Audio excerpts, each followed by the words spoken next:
Hey y'all, this is TCA Gaming. So we're going to continue into the questions and answers. We made it through 2.5 pages, 2.5 pages, and we got a lot more than that. I'm going to try and set an alarm for 20 minutes again. There it is. Almost forgot my alarm. Um, Maybe I won't go as in depth on some of these questions, but I've never done a Q&A before, so I'd rather just go ahead and answer these questions now. I know some of you don't, subscribe to me on Patreon, but you're pretty much able to ask me whatever you want on Patreon from, hey, I'd like to buy this card. Is it a good deal? Where can I find this? How can I get set up with a distributor? And that's pretty much what some of these questions would be for, but I don't mind answering them, at least in part, for now. But if you have any questions about that kind of stuff, I do have a link down there in the description about it. So the very first question that's going to be for this one is Pokey Hermits Phillips. Can you please explain the difference between hollow and reverse hollows for the Delta species cards? I've read a few contradictory things, and other than the set names being on the reverse, are there any differences? Also, which are more valuable? Well, I mean, you're going to have the hollow rares, and you'll have the reverse hollow rares, which are like parallel hollows. They have the set name on the hollow, and then you're also going to have non-hollows. And what's unique about the Delta species cards, there are actually, I think there's a Dratini and a Larvitar that are non-holographic cards. They come in a sealed packet, but they actually say EX Delta species on the card itself. Now, those are not technically reverse hollows, but they've got like the reverse hollow logo on it. They just don't have hollow in the foil, and they weren't misprints. I think they were promotionally released somehow. But to look at your question a little bit more, maybe you're having confusion when it comes to the holographic rares, because a lot of times it's not as clear cut with that stuff. Usually with the hollow rares within a set that has parallel hollows, if you look at the name, usually the name is also holographic, or the star for the rarity in the bottom corner is also hollow for the parallel hollows, and then that changes over once you get back to the rares. Then you have non-hollow and parallel hollow. It's not holographic rare, reverse holographic rare. That's how it might be construed as something different. But like if we had pictures or something, I could probably show it to you a little bit better. But usually, yeah, if it has the set name on it, it's going to be a reverse holographic card. Next up, we have Skylar Skulls with, what do you think will be the better investment 20 to 30 years? Collecting only hollow PSA 10 first editions, or having complete PSA 10 first edition sets of every WotC set besides base first edition? So the question is comparing just hollows in PSA 10 that are first edition from every set base to Neo Destiny to PSA 10 first edition of every card within the set from Jungle through Neo Destiny. Well, the second part excludes base sets. I mean, you're going to want to have base set, no matter what. I mean, that's going to be a good, if you're going to collect any of the WotC sets, I mean, and especially if you're going for complete hollow sets, base is going to be one you want to collect. So I definitely wouldn't keep that one out if you went for every first edition card in a set. And to me, this is a no-brainer. The hollow PSA 10 first editions all day. And the reason I say that is because the latter part, that what you're collecting every card in a set, it includes the hollows, but that's going to be the hardest part anyways. The non-hollows within a set are just going to be $20 to $30 almost all day long, and it's just going to take forever to find them. Look at first edition base set, the oldest set, very limited. It's hard for you even to find any of those cards out in the wild. Mint condition, already graded PSA 9, you can still find them for $20, sometimes even less. I wouldn't worry about the non-hollows so much. For me, what I'm doing in my personal sets is I'm going for the highest grade I can get in the hollows. 10 is the goal, but if I have a 9, it's going to be used as filler until I get a 10. Everything else, I'm not even collecting unless I just get it along the way. Maybe once I complete all the hollows, I'll just go for it. But for me, like one first edition base set Charizard could be priced out more than all of the other first edition non-hollows that you're trying to collect for every set. It's going to be a lot easier to save up and buy that one card and keep up with that one card than to try to keep up and manage all the inventory for every set. It could be fun, but maybe do it once and then move on. It just depends on how much money you're working with too. For me, I just go for the hollow PSA 10s in first edition. The next question is from James Shoemaker. Who is your favorite PokeTuber? What videos do you watch most frequently? I don't watch a lot of YouTube videos. I check SM Pratt's videos. I check Z&G's. Now Pokemon Revolution. Jim at Pokemon when he comes out with videos. Lootbox. I check out some of his stuff too because he opens up a lot of older stuff. But for me, I probably watch SM Pratt the longest just because I think he gives good insight to stuff. His isn't typically geared towards kids as much, and I'm not actually into the opening of Pokemon cards that much, like watching it. I just like to hear information relayed and good deals out there. And sometimes you pick up information about different sites you can work off of and that kind of stuff. But those are the ones that I probably watch the most. And I have been asked if I watch Alpha Investments. I actually watched one of his videos recently, and he wasn't vulgar at all, and I actually like that. His stuff, from when he seems to not cuss, I like watching his videos. But I can't watch that. I don't personally like the cussing myself, and I definitely can't watch it around my family. All right, another page out. That was just the top half of that one. Here's a long question from Caillou. Why aren't some of the Level X cards more popular? I really don't get it. Like, for example, the Gardevoir has everything you'd want in a big card. It's a super popular Pokemon, was one of the biggest cards in the TCG at the time, and was borderline broken on top of every regular Gardevoir from Secret Wonders. It's rare and hard to pull, only been seeded one per every other box. It's extremely low pop and looks stunning. I thought maybe it was because Diamond and Pearl was low popularity era for Pokemon, but the older sets that were in a low point for the TCG and thus had a low print run are now booming. Well, still for the most part, Level X cards, it's Generation 4. It's not super old. They're not super rare. Back in the day, you can get cards for super cheap. I remember that was kind of, the Level X era was when people were getting back into it, and the printings were a lot bigger. You could get stuff like that. It's not that tough of a PSA 10. It might have a low pop, but that's probably because it has been graded 1,000, 10,000, or more times like some of the cards have in the hobby. It's popular, yeah, but it's still Generation 4. It's not like your Charizard or your Pikachu or something like that. And there's a lot of Gardevoir cards out there. It was really playable, especially with the Secret Wonders Charizard or the Secret Wonders Gardevoir. I think that was the one that had the special ability that I think it was the one that allows you to have another supporter or something like that. But it's not anymore. The most broken card ever, that was a Level X was probably Luxray. But it's nothing now. It's that playability is only relevant during the time that it's actually playable. It's not even, it can't even be used and expanded now. So it's basically your legacy users or whatever you want to call the people who basically do it from any era. Still very popular, and I think you get a PSA 10, it's got potential to, go up in price over time, but it's never going to beat out the Charizard Level X unless the ones that are graded are the only pop, and there's 200 more of them that go in the pop and no 10s come out. But I don't think that's going to happen because Level X's are tough, but they're not that tough in PSA 10. Next up, we have Nick Frazzini. Yourself and many of the big Pokemon TCG YouTubers hold PSA graded cards as being the top grading source for cards. I noticed that anytime a Pokemon card is being referred to as having a grade 10, they are referencing a PSA grade. My question is as follows. What makes PSA grading the prestigious stamp of approval over other grading companies like Beckett, especially when PSA doesn't provide detailed information as to why the cards receive the grade that it does? Well, Beckett's really inconsistent for anything below 9. If you've ever looked at a Beckett 7 or an 8.5 or 6, they might be PSA 3s and 4s sometimes.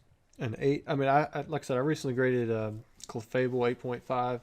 I was expecting about a 4 or 5 out of that card, and it got a near mint plus. I was like, okay, whatever. BGS 10 is going to bring a premium, but it's nearly impossible. It's not very relevant, especially with WotC cards. It just doesn't happen that much. You have really small pools of examples that come through. BGS 10 is going to bring a small premium over PSA 10 because of that. I do like the way BGS grades in that they, they can provide those additional details if you pay for them. But for the most part, I don't want a 9.5. I don't want a 8.5. I want a 8, 9, or a 10. I want a whole grade. And for me, I'm going for the 10 most of the part. So, and it's so hard to get with BGS. People don't even bother with them. They just go to PSA because it's actually possible to get PSA 10s in a lot of these cards. That's what it is for me, because I want the 10. I'm going to go for that 10. It has an established market in Pokemon PSA. It gets probably 10 times the volume daily that BGS does, overall. And I'm talking about just for Pokemon. PSA is going to get that kind of volume. I submit bulk every single week. It's just going to happen. Do you have any advice for people who want to begin collecting? Well, if you're going to collect, you definitely want to have fun with it.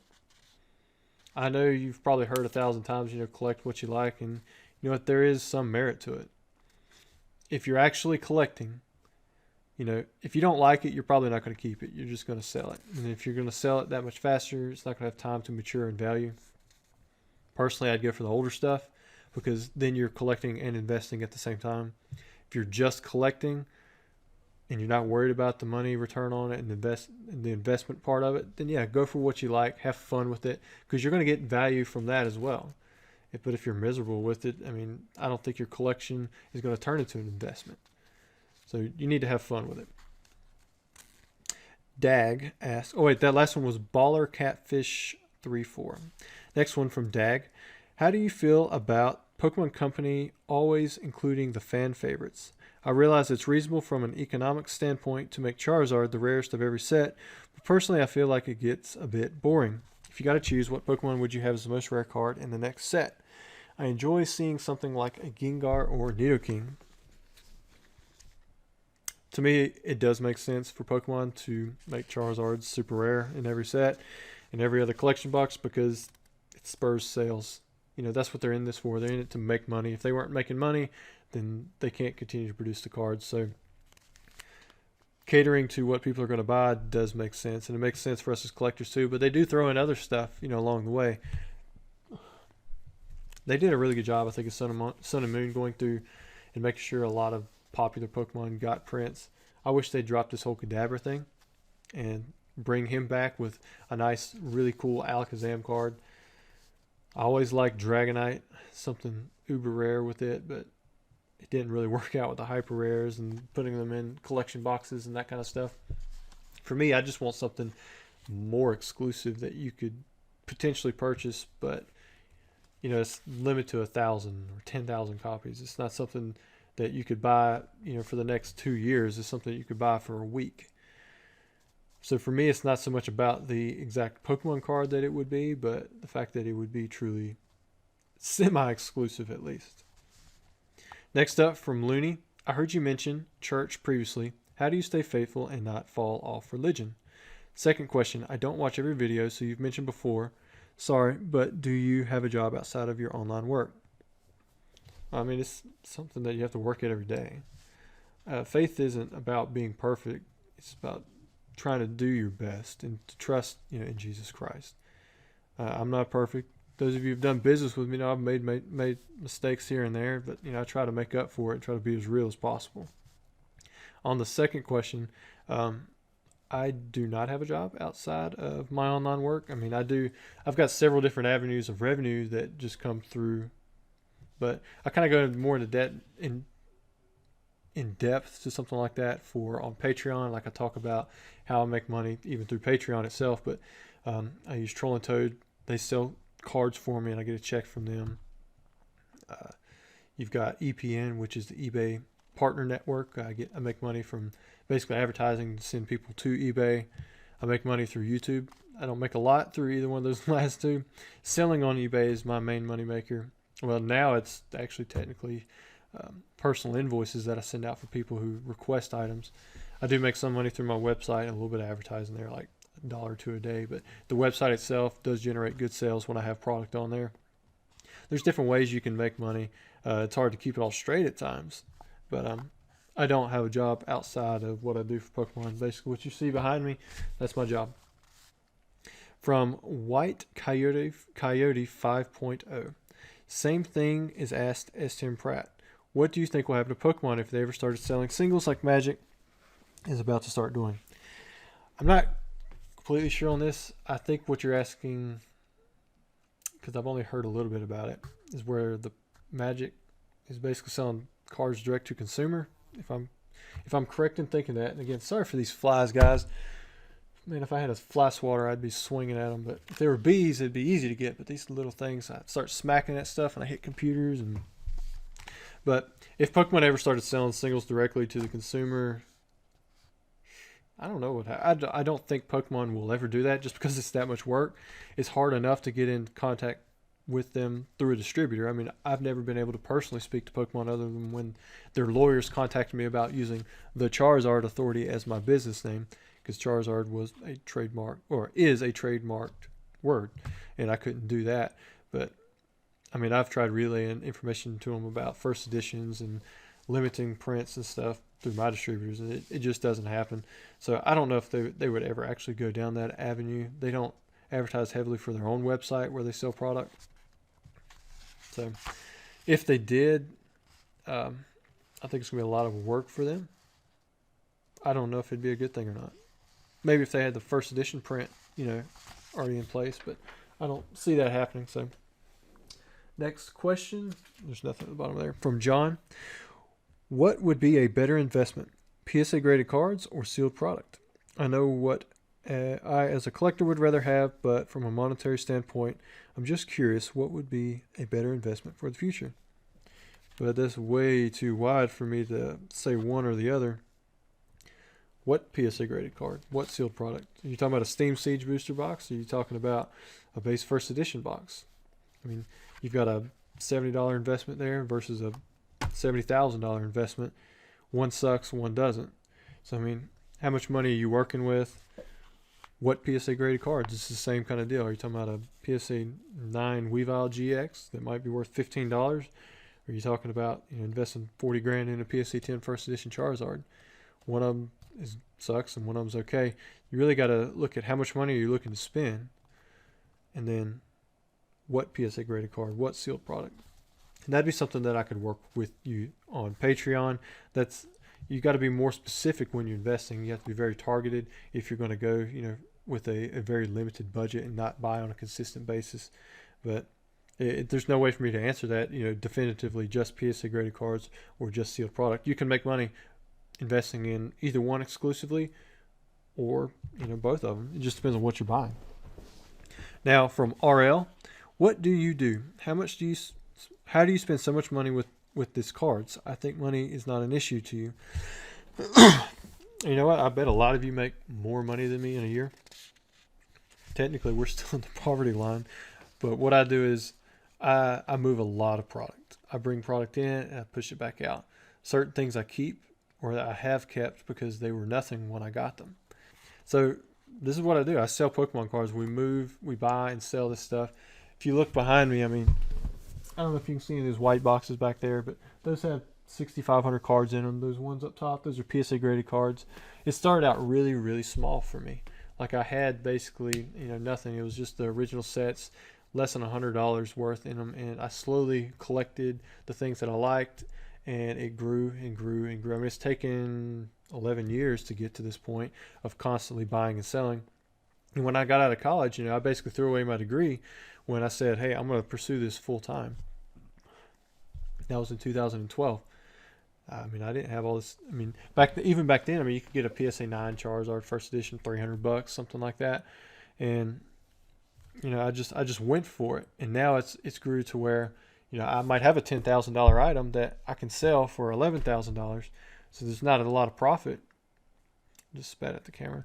But $1,000 in profit, that can make up your whole week, worth of pay for taking care of anything that you need here with your family.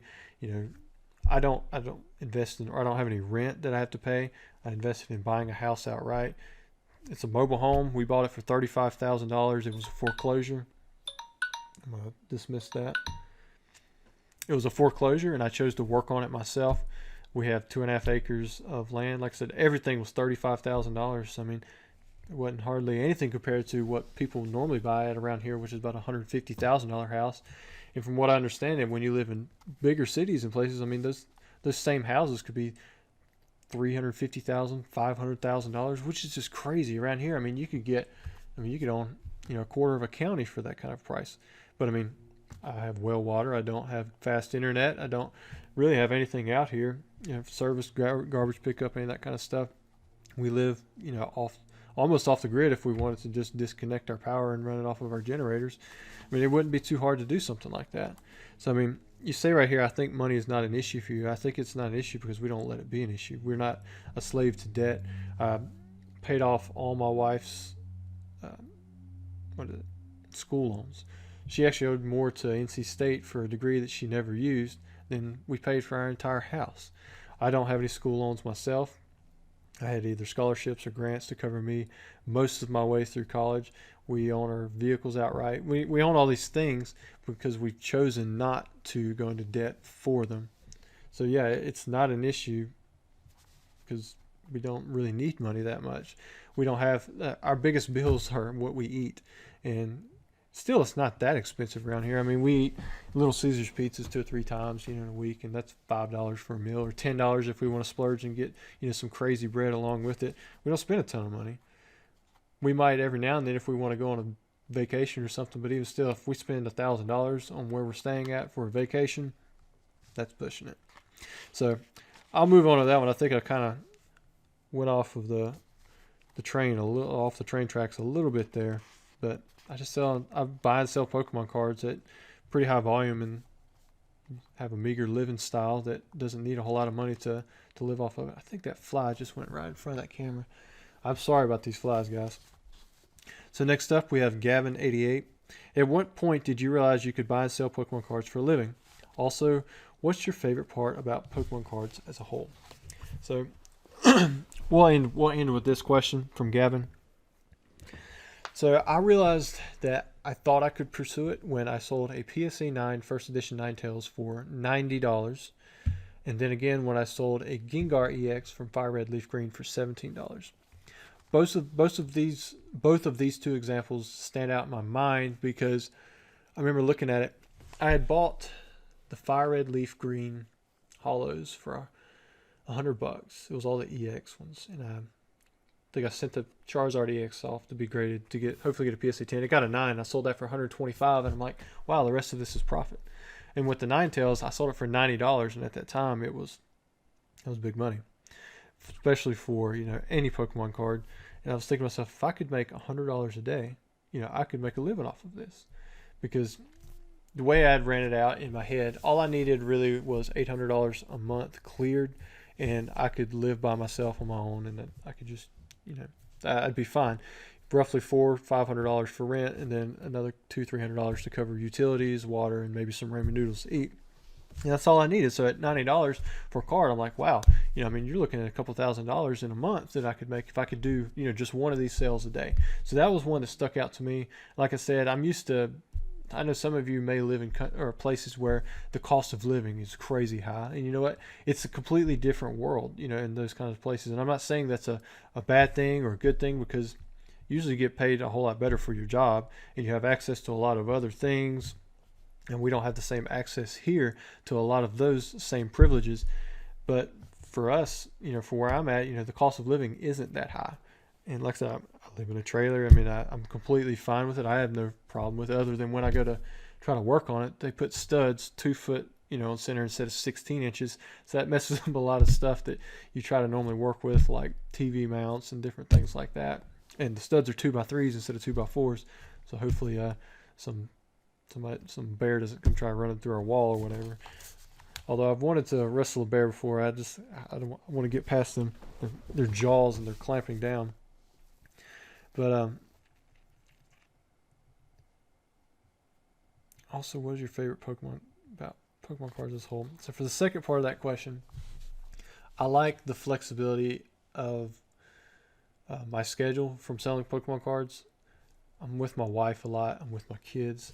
They're usually running around here in the background. You could probably ask Lootbox when he come over. It was a mess. You might be able to see it. Let me see if I can move out of the way. Got my girls' toys right there in the middle of the floor. I mean, They ride around in a little pedal car that I saved up and got her. And they help me out every now and then making mystery boxes or something like that. So I get to spend a lot of time with them, and you know, it's pretty simple. I mean, cards are relatively small. It's not like I'm selling car parts and I need a giant, you know, warehouse. I've got this one building, and it's more than enough. And I have a lot of stuff in here, and I could fit a lot more. My wife even now has a place where she can work out of, a little corner. So I get to have fun with it, and I get to spend time with my family. So I like that. And we'll continue on with parts 3 and however many parts there are for the Q&A. Hope you guys are enjoying it. Thanks.